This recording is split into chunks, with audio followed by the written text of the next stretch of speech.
Welcome back. I'm Matthew Kelly. We're exploring how radical and relevant Jesus' gospel is today, the genius of it, and how to apply it to our lives.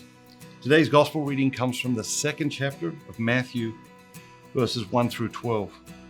Now, when Jesus was born in Bethlehem of Judea, in the days of Herod the king, behold, wise men from the east came to Jerusalem, saying, "Where is he who has been born King of the Jews?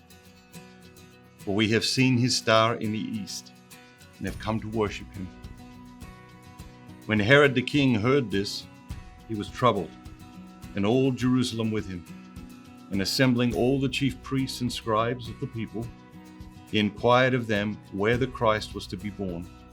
They told him, "In Bethlehem of Judea, for so it is written by the prophet, and you, O Bethlehem, in the land of Judah, are by no means least among the rulers of Judah, for from you shall come a ruler who will govern my people Israel."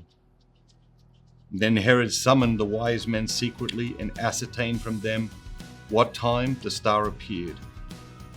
And he sent them to Bethlehem, saying, "Go and search diligently for the child, and when you have found him, bring me word, that I too may come and worship him." When they had heard the king, they went their way, and lo, the star which they had seen in the east went before them, till it came to rest over the place where the child was. When they saw the star, they rejoiced exceedingly with great joy. And going into the house, they saw the child with Mary his mother, and they fell down and worshipped him. Then opening their treasures, they offered him gifts, gold, frankincense, and myrrh. We're looking for a word, a phrase, or idea. There's so many today. Herod was troubled. Herod lies to the wise men, the star. And the phrase, when they saw the star, they rejoiced exceedingly with great joy. Wow. What gives you that kind of energy, excitement, enthusiasm, happiness, joy? What comes from that? Well, I think there's a clue here.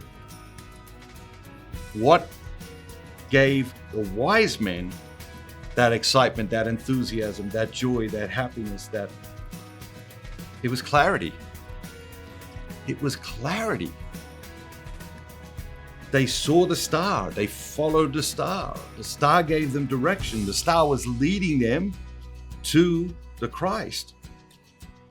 And the thing about clarity is, when we know who we are and what we're called to and how to do it, life is different. It's radically different. That's the power of vocation, right?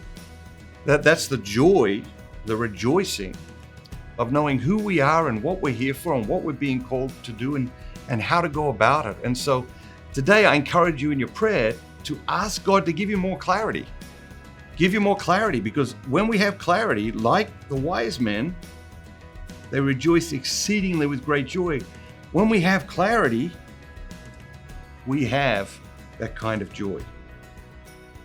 The virtue of the day is wisdom. It was the wise men seeking Jesus. I remember many years ago, I was driving past the church and they had these signs up. They used to change the sign every week. And the sign right before Christmas said, "Wise men still seek Jesus today."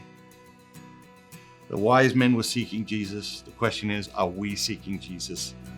And that is an epic sign of wisdom. Let's take that wisdom into our lives and renew our efforts and energy to seek Jesus. Have a great day, and remember, don't just be yourself. Be the very best version of yourself, all that God created you to be.